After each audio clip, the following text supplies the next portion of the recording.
El día de hoy vamos a tratar los elementos de la responsabilidad civil, que son 5, ¿sí? El primero era la imputabilidad o la capacidad del sujeto de derecho que ocasionó un daño de responder por el mismo, ¿sí?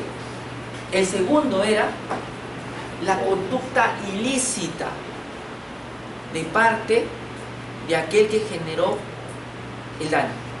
Esa conducta intersubjetiva que es rechazada por el ordenamiento jurídico y que es declarada ilícita, porque vulnera mis derechos fundamentales, porque afecta a mi patrimonio, porque afecta a mi honra, porque afecta la dignidad de una persona, porque afecta a intereses colectivos, como la salud pública, entre otros.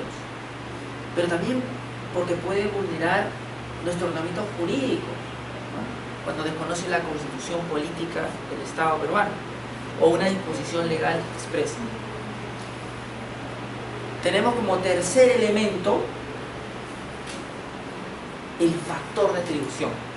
El factor de atribución entendido como la razón por la cual un sujeto va a responder por un daño que ha ocasionado.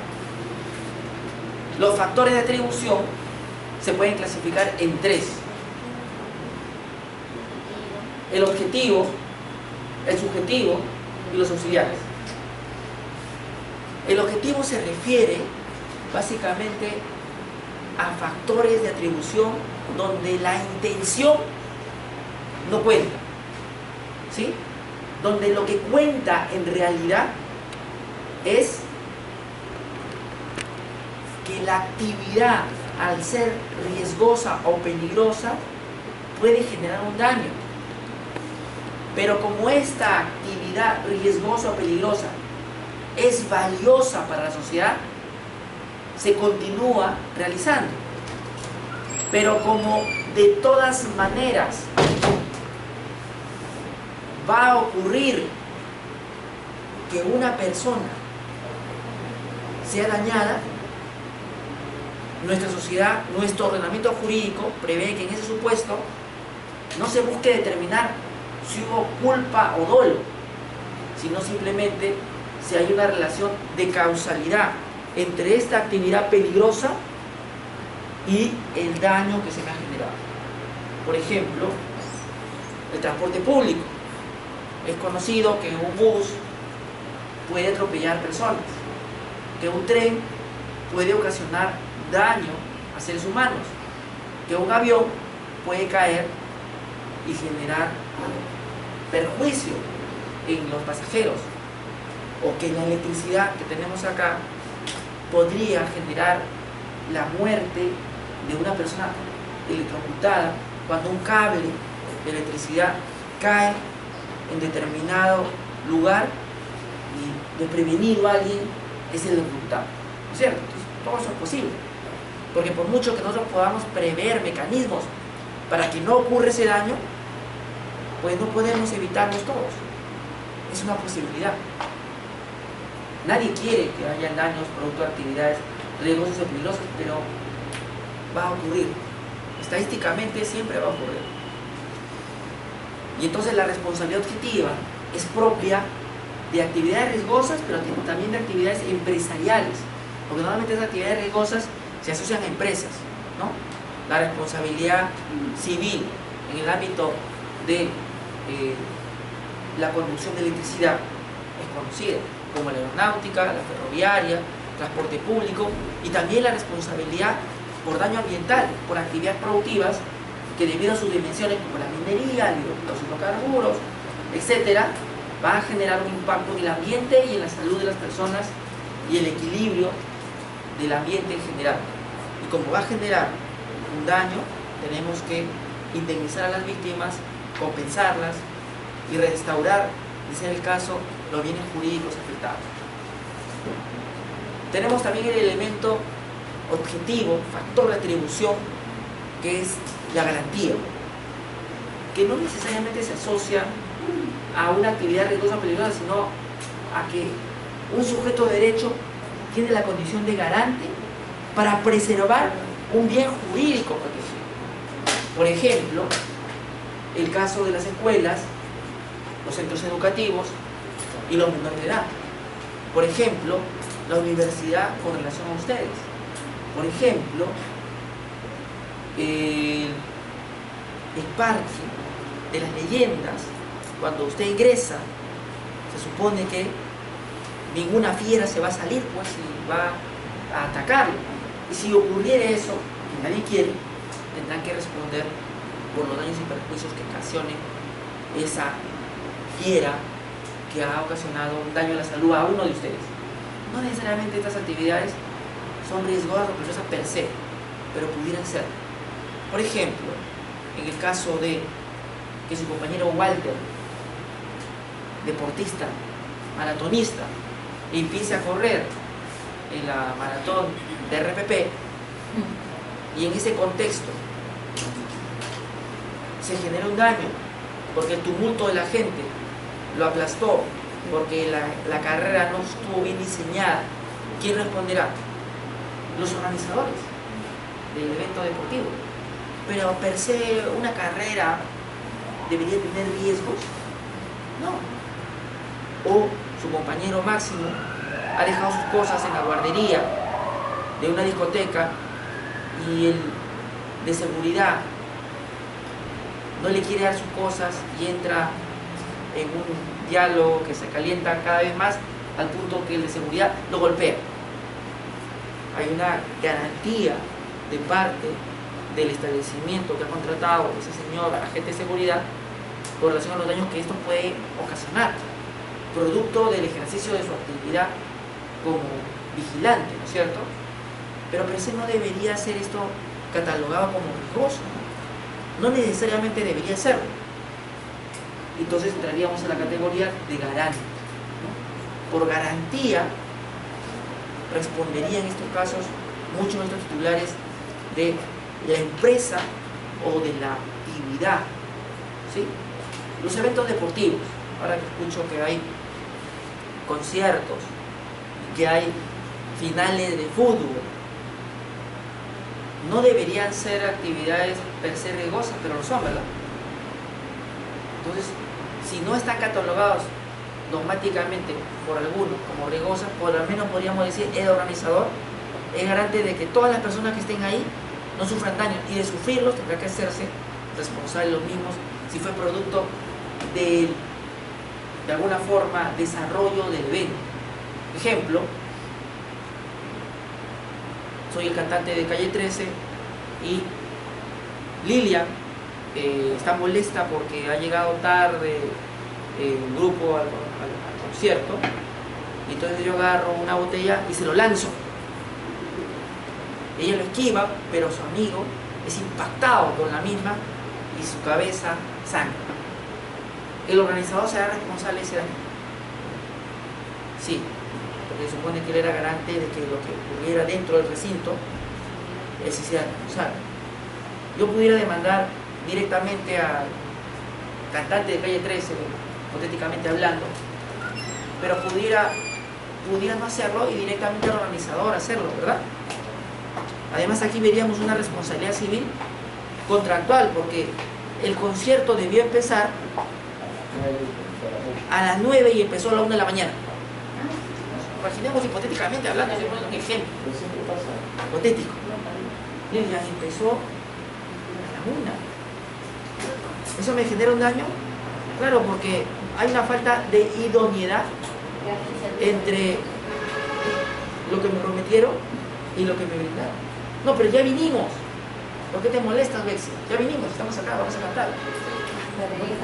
Estaba parado, hacía frío, ¿sí? Su novio de Bexi se ha resfriado porque le prestó la casaca 4 horas.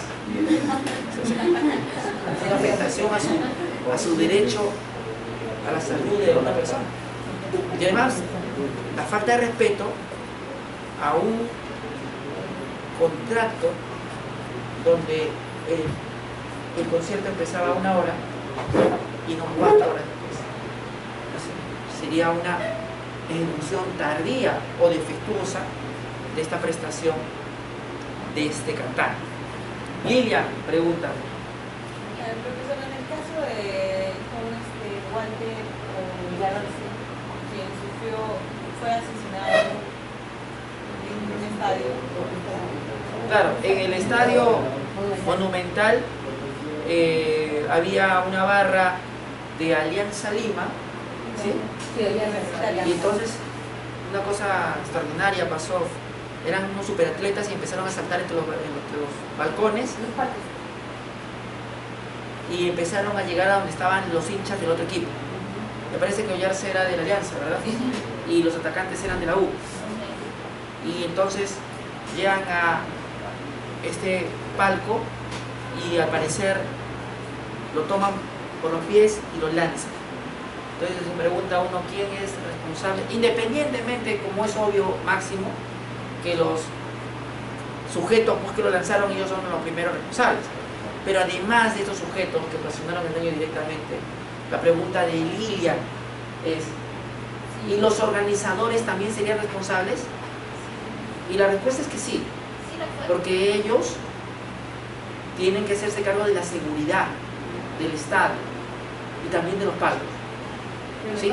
Entonces también son responsables, pero también son responsables los clubes deportivos, porque son sus hinchas los que han generado también el evento que ha generado un daño en una persona. Si es que se demostrara que esas barras recibieron entradas gratuitas de parte de un dirigente X y que no tomó la diligencia de ni siquiera empadronarlos y ponerles normas de conducta, ¿ves? Serían responsables en ese caso, porque él los está llevando. Hay una relación de causalidad entre la dirigencia de un club que lleva hinchas violentos y el daño, ¿o no? Claro que sí, claro que sí. Hay alguna película que no recuerdo el nombre, que justamente trataba de la historia de un barrista. Aparte de Misterio, una película en el cine que no recuerdo cómo se llamaba, El Evangelio de la Carne. Esa es una última, donde justamente se narra la vida de un barrista y cómo es que hay un mecanismo donde le entregan gratuitamente entradas a un grupo de personas fanáticas, ¿sí? Y entonces se genera una especie de clientelaje, y parte de ese clientelaje es que se hace un poco violento pues, con tu contrincante, entre comillas. Entonces la discusión que ha puesto Lilian en el aula es, ¿y los eventos deportivos como los juegos de fútbol son actividades riesgosas? No debería ser. Y la respuesta es que actualmente sí. Claro, cuando Walter y yo jugamos pelota en nuestro barrio no es riesgoso, nadie va a ver, no hay hincha con nosotros, ¿no? O sea, no hay. La única posible daño que puede haber es cuando Walter me patea, cuando yo estoy corriendo, porque lo pasé, no sé. Pero es parte del juego, dirá Walter, no es parte del juego, doctor. Acá usted es jugador más, no profesor, un autopuesta de peligro de repente, ¿no? Cuando uno cabecea y el otro también va y se chocan y hay, bueno, pues parte del juego. Pero cuando hablamos de un evento deportivo mayor, como los que se producen en un clásico, y hay una movilización de personas y cierran calles y ocurren eventos vandálicos, sí ya es claro que es un evento que genera riesgos a la sociedad, al punto que trasladan policías y hay cierre de calles. Entonces, si es catalogado como un evento riesgoso, una actividad riesgosa, ¿qué tipo de responsabilidad deberían aplicar a los clubes deportivos? A los organizadores, de carácter objetivo, porque la actividad de un clásico es una actividad riesgosa. Ni siquiera tenemos que atribuir que haya asaltos o robos, simplemente el hecho mismo de que haya un traslado de gran cantidad de personas corriendo, cerrando calles, puede generar un accidente de tránsito, porque alguien que despistado, como Sandro, que no ha venido, de repente no sabía que había clásico y va con su vehículo y se mete en la pista y dice, está vacío todo, y aplica 70 por hora y se encuentra con la barra.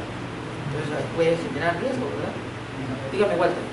Sí, doctor. Mire, a raíz de los varios ejemplos que estamos viendo entre ayer y hoy día, en el sentido de que una entidad cualquiera, una institución es responsable también por los eventos que organiza, por digamos, por los eventuales accidentes que puedan ocurrir dentro de su local.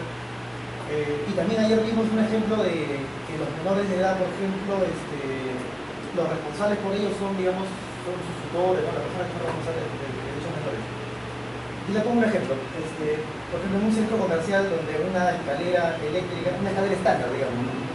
Y el menor que está con su mamá y su mamá está hablando por teléfono y el menor, digamos, está jugando, ¿no?, por el borde de la escalera y se cae lamentablemente. Y también, digamos, el centro comercial tuviera responsabilidad ahí, ¿no?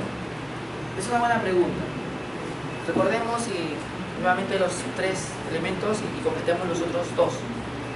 Analizando este caso, entonces resulta que su compañera Betsy con su esposo tienen a un menor y están yendo a uno de estos centros comerciales y las escaleras son eléctricas. Entonces, como ellos están distraídos, pues mirando unas cosas, el niño toma la escalera, se agarra y empieza a subir. Sube. Y cuando está en la punta, la escalera lo bota y se cae. Y resulta que producto de ello hay una lesión. Entonces la pregunta acá es, ¿habría alguna responsabilidad del centro comercial? Y la respuesta es, depende. Porque la escalera eléctrica es un bien que podría ser riesgoso. Sí. Sí, podría ser riesgoso. Podría ser riesgoso. Y habiendo niños que pudieran subir escalera, pudiera haber una seguridad que prevea que no estén jugando los niños, porque los niños casi juegan, ¿verdad? O díganme que no lo hacen, ¿no? Juegan, van, suben, corren.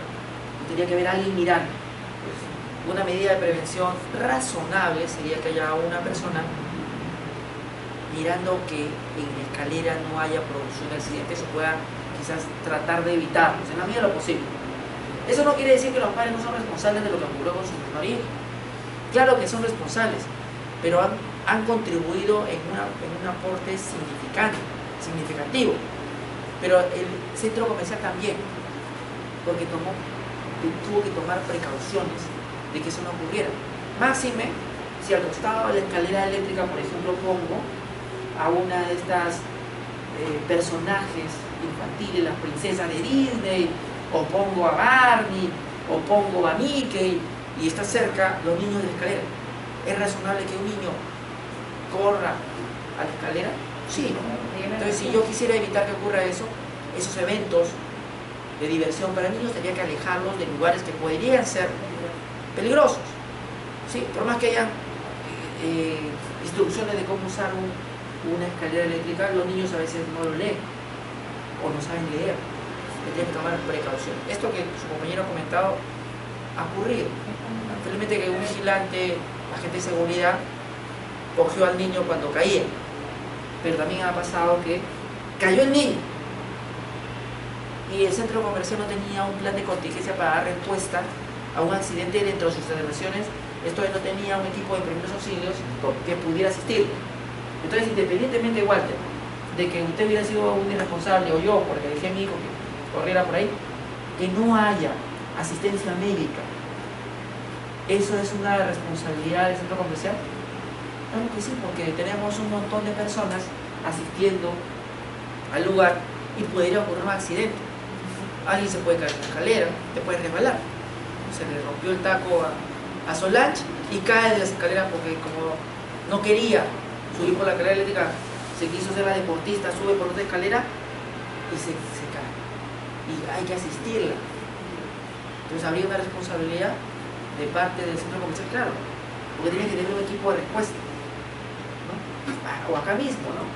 Ha ocurrido en alguna ocasión que en una universidad una persona se accidentó y no había tópico. No, es que a las 10 nos vamos todos. Son 10 y 5 y se accidentó alguien, ¿nadie lo puede entender? No, ya se fue la enfermera. ¿Pero la clase no es hasta las 11? Sí, pero la enfermera solo atiende hasta las 10. O sea que nadie se puede accidentar ni enfermar de 10 a 11 tenemos que ser inmunes a cualquier adversidad, casi semidioses, casi ser héroes de leyenda. Sí, para algunas universidades hay que ser inmortal por esa hora en que está en las instituciones. No es razonable, ¿no es cierto?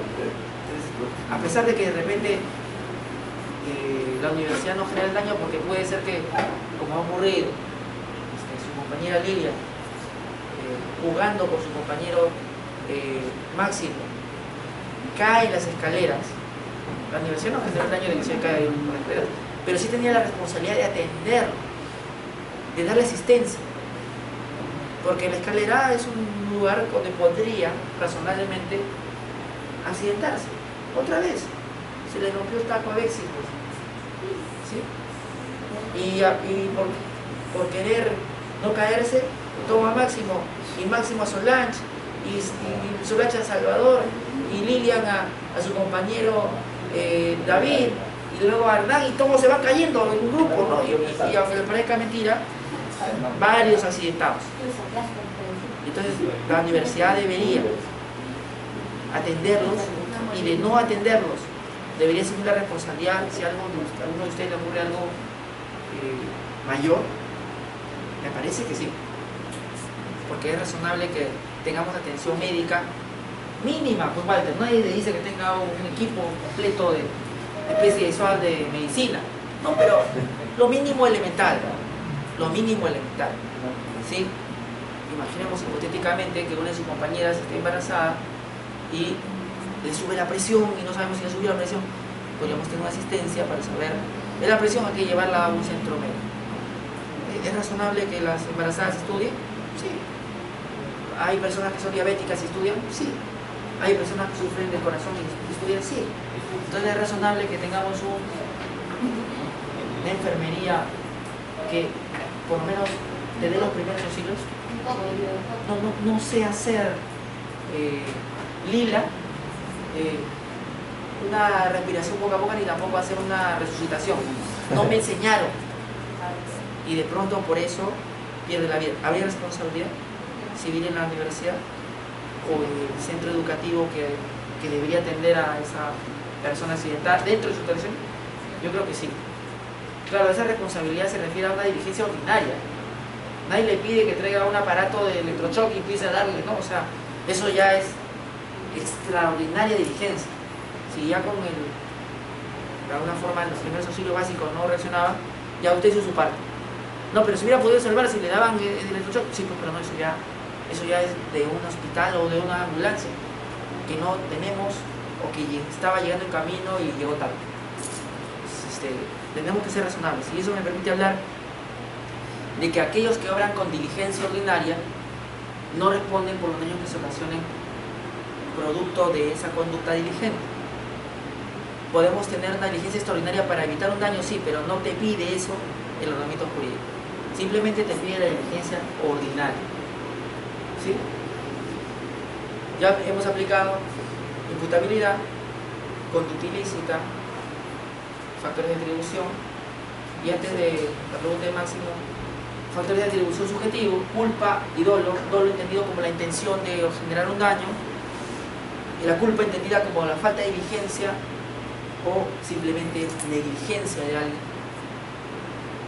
o en otros términos, la falta de cuidado o la infracción de un deber de cuidado, también le llamo. Y sigamos avanzando con otros factores de atribución que son los auxiliares. Uno es el abuso de derecho y el otro es la equidad.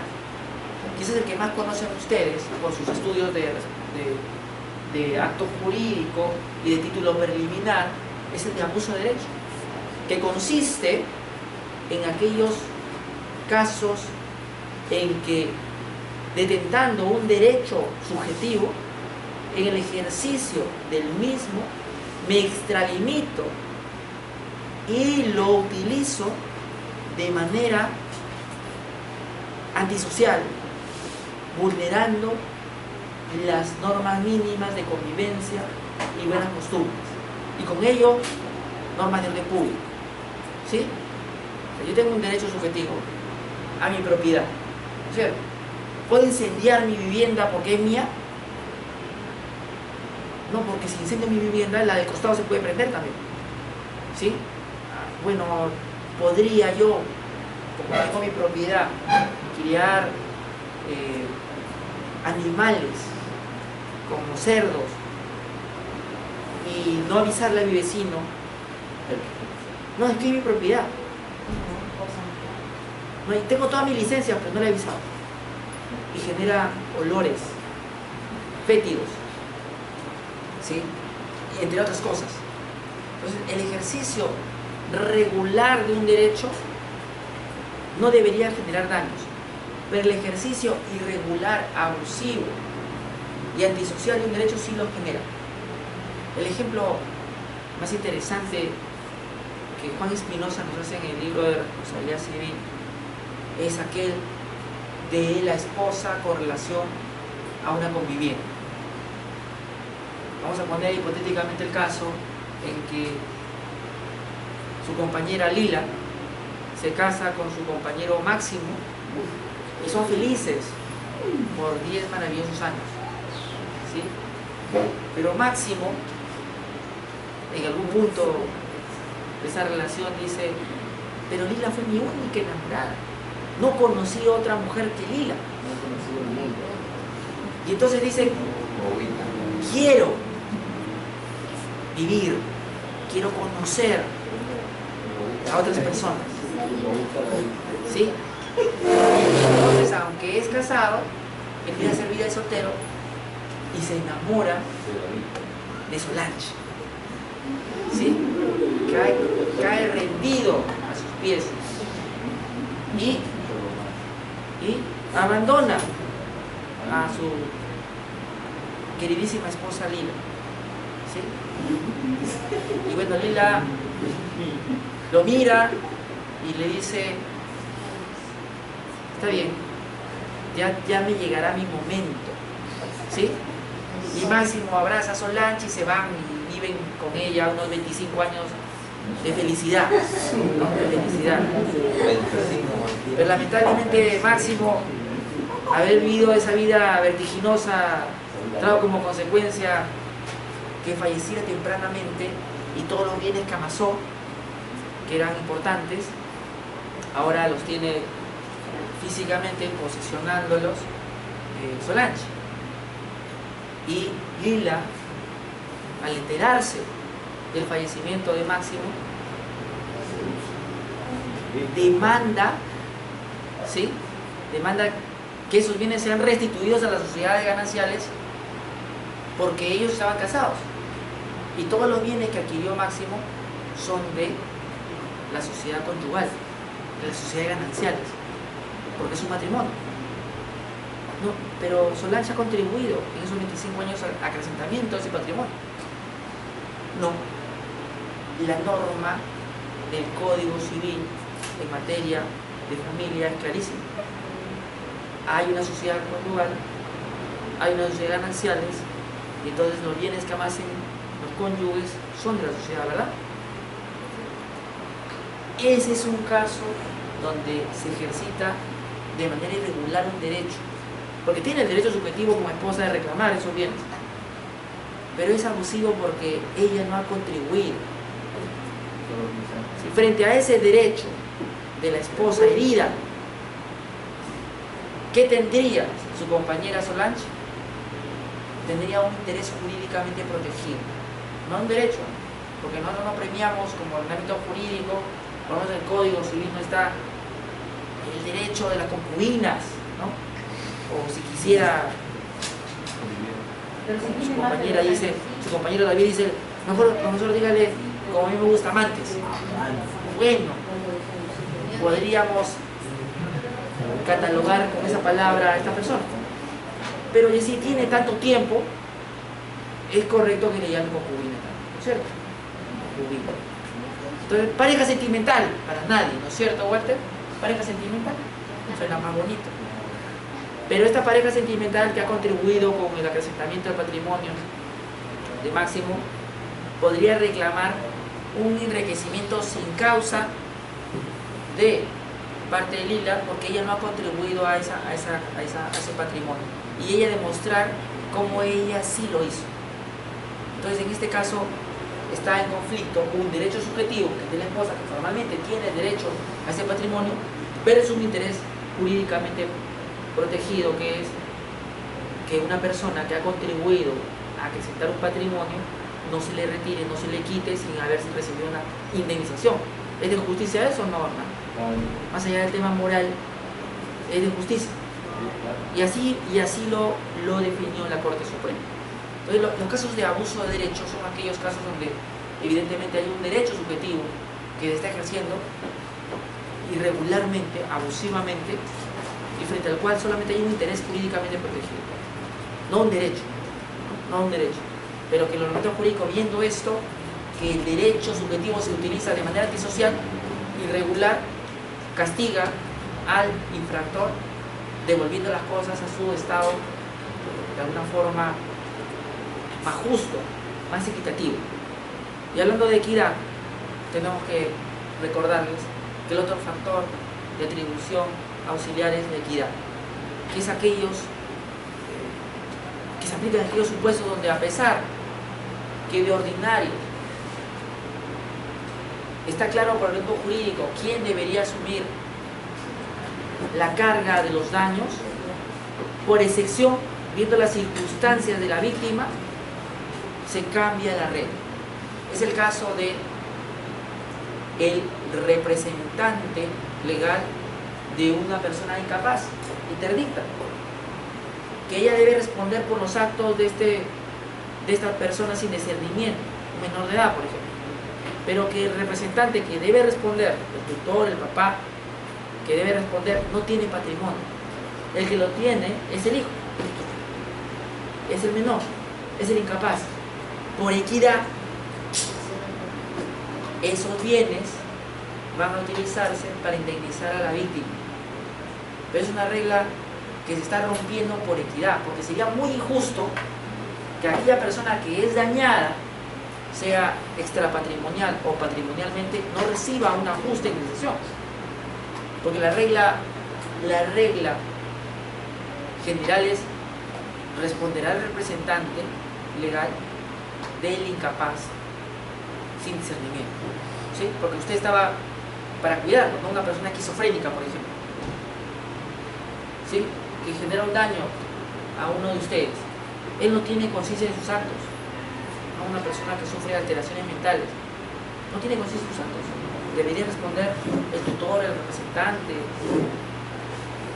y por excepción respondería él mismo con su patrimonio cuando el representante no tenga bienes suficientes para poder indemnizar. El siguiente elemento es el nexo causal o relación de causalidad. Tiene que haber entre esa conducta intersubjetiva ilícita y el daño generado una relación de causalidad. Si no la hubiere, entonces no puedo responder por los daños que se han generado. ¿Qué puede romper esa relación de causalidad? El caso fortuito y la fuerza mayor, ¿sí? Que son causas de justificación.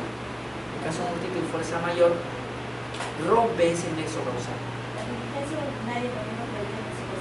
No, porque la diligencia ordinaria hace que la conducta sea lícita, no ilícita. Si la conducta es ilícita, podríamos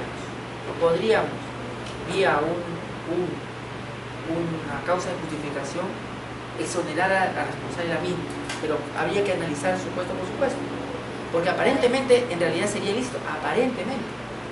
Ejemplo: voy a operar a su compañero Salvador y soy un médico experto en la enfermedad que él padece y le voy a extirpar un tumor, pero debido a el paro, la huelga, no puedo llegar a tiempo a la sala de operaciones y su compañero Salvador fallece. A mí se me debían imputar los daños generados en la familia producto del fallecimiento de Salvador. No, porque me lo impidió una fuerza mayor, ¿sí?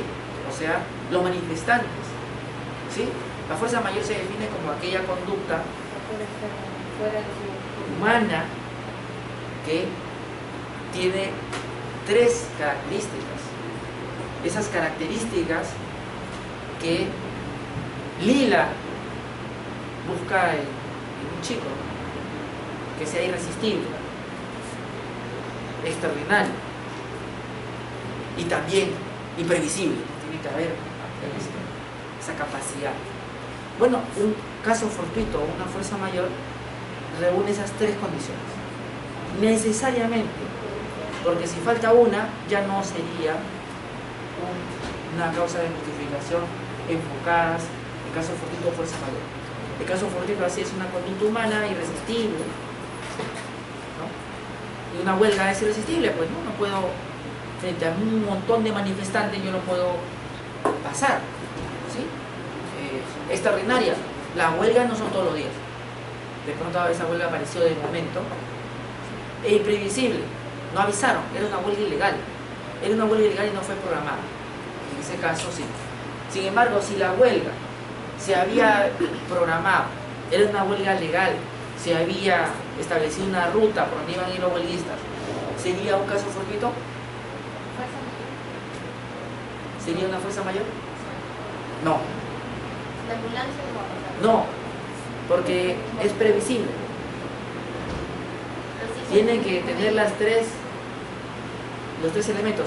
Puede ser que sea irresistible, puede ser que sea extraordinario, pero no es imprevisible porque la huelga estaba programada para iniciarse el 25 de marzo y terminar el 15 de mayo, por ejemplo.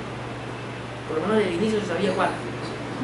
Entonces no se podría alegar que era imprevisible. Pero sí, ese es el único hospital donde sale. Entonces reprogramen la operación porque ya se sabe por los diarios y porque ha sido autorizado por el Ministerio de Trabajo que la huelga va a realizarse ese día.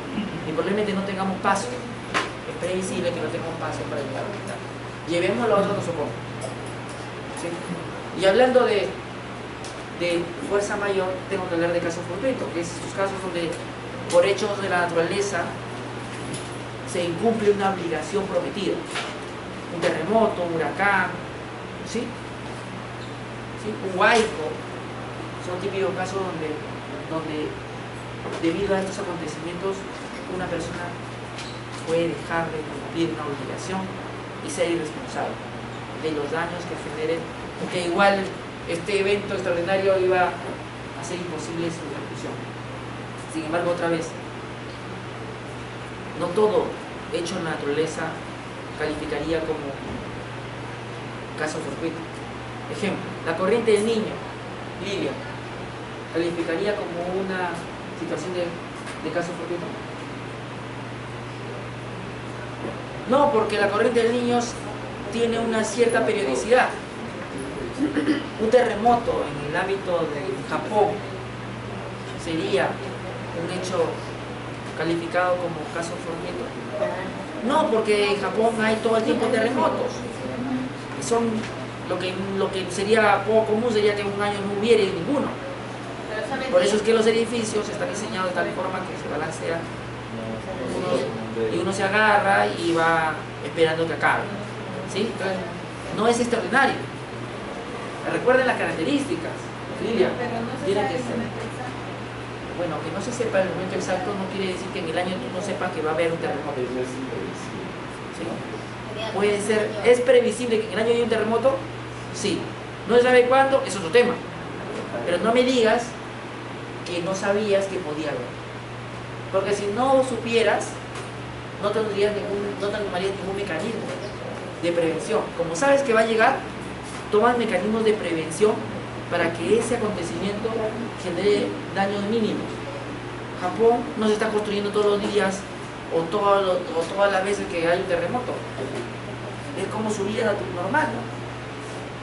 Casi no siente y no hay pérdidas humanas en la dimensión que podría haber en un lugar como el Perú, que no es tan frecuente que den terremotos seguidos, o en Chile. A pesar que estamos en el cinturón de fuego, no es usual que hayan estos acontecimientos continuamente. Sin embargo, en lugares como Japón sí, parte ya prácticamente de la sociedad japonesa acostumbrarse a estos eventos que son extraordinarios para nosotros, pero probablemente ya ordinarios. ¿Qué sería extraordinario? Un terremoto de un grado sin precedentes en la historia de ese país, como por ejemplo el que se ocasionó hace poco, ¿sí? Que llegó a niveles que ya generaron daños patrimoniales graves en la estructura de la ciudad de Japón. Ahí sí, pero tiene que ser extraordinario. Si normalmente estamos a un grado 7, si hay 8 o 9, ya hablamos de extraordinario porque escapa a lo ordinario. Dígame. En el caso ese que yo le había comentado sobre el barco que se había hundido, ¿no? ¿Qué hubiera pasado si hubiera sido un tsunami? Si un tsunami hubiera derribado el barco y hubiera dado vuelta, se supone que el barco tiene un seguro por estos eventos, porque es posible que haya un huracán, un tifón en el mar, ¿sí? El tiempo es algo que no necesariamente es previsible. Sin embargo, que haya un accidente de estas dimensiones, como un accidente de tránsito, ¿se puede uno adelantar a ello? Sí. En estos casos, en mi modesto entender, había responsabilidad objetiva. Es parte del negocio que de repente en el crucero haya un evento como una tormenta o como un tifón que salga en último momento, y sería sumamente injusto, y aquí aplico el factor de atribución de equidad, que los pasajeros, los tripulantes, se queden con los daños sin que los indemnice aquel que se beneficie de la actividad económica, porque él te cobró tu pasaje. Te cobró tu pasaje, Lidia. Sería injusto que él se quede con las ganancias mientras tu familia te vela. No resulta razonable, en mi modesto entender, que eso ocurre. Entonces, el empresario de actividad riesgosa como un crucero tiene que asumir los costos de los accidentes que puedan producirse en ejecución de la prestación. ¿Sí? En mi modesto entender, otra regla distinta, lo que generaría sería, evidentemente, que aquel que está en una posición más desventajosa asuma el costo. Por eso que aquí aplico equidad como responsabilidad objetiva, porque de ordinario uno podría decir, caso fortuito, ¿por quién se va a imaginar que un tifón iba a aparecer y efectivamente volcó el barco? Sí, probablemente podría darse ese caso, pero apliquemos equidad, porque quien esté en mejor condición de internalizar ese costo es el dueño del barco y el dueño de la empresa de cruceros. ¿O usted qué piensa? ¿No? ¿Sí? O sea, por eso es que el factor de atribución equidad me ayuda a resolver casos en los cuales aplicar las reglas tal y cual para casos generales resultaría sumamente injusto y dejaría con ventaja a alguien que podría haber asumido ese costo sin ningún problema. ¿Cómo te lo internalizan? En el pasaje. Ya no te cobran, por decirle, $500 a Walter, sino te cobran 600 por las posibles indemnizaciones que puedan haber si es que el barco se hundiere por un tifón. Ese es mi parecer. Yo creo que la responsabilidad objetiva debería aplicarse incluso en aquellos casos de caso fortuito o fuerza mayor para actividades ultra riesgosas, como ferrocarriles, como aeronaves, como navíos, como el tema de actividades productivas como la electricidad, la minería, cuando trabajas con materiales radioactivos, porque de aplicar estos casos, el caso fortuito de fuerza mayor, se generaría una injusticia tremenda. Y cerremos con este ejemplo. Imaginemos una planta nuclear que debido a un terremoto se abre y contamina toda una comunidad y te alega caso fortuito. Planifica, ¿no? Extraordinario, imprevisible, irresistible. Sería justo que la comunidad se quede con los daños sin indemnizar. No tengo un seguro para accidentes, pero ese seguro es mínimo. No va a cubrirte todos los daños que pudieran haber generado. Entonces, por eso es, en mi entender, la responsabilidad objetiva no debería tener esa ruta de escape que te ofrece el caso fortuito de fuerza mayor, salvo por excepción. La regla general debería ser: tú estás ganando dinero con esa actividad riesgosa y tienes mejor capacidad de internalizarlo. Internaliza. Si no te resulta que sale a cuenta, no lo hagas. Pero la otra fórmula de posiblemente permitir que haya posibilidad de delegar caso fortuito de fuerza mayor sería sumamente injusto para la comunidad. El mismo ejemplo de la planta nuclear. Terroristas toman la planta nuclear y la hacen volar y se contamina nuevamente la comunidad. Oiga, es justo que la comunidad pague por los daños y la empresa diga: discúlpenme, es una fuerza mayor, ¿no? Son unos terroristas, estaban bien armados, era irresistible la fuerza que tenían, todo el tiempo en una zona terrorista, extraordinario, ¿cierto? Imprevisible, porque se supone que ya hemos acabado con el terrorismo, Walter. Entonces, que la comunidad se cargue con los daños generados por la radioactividad. Por eso es que yo, y en eso poco me siguen,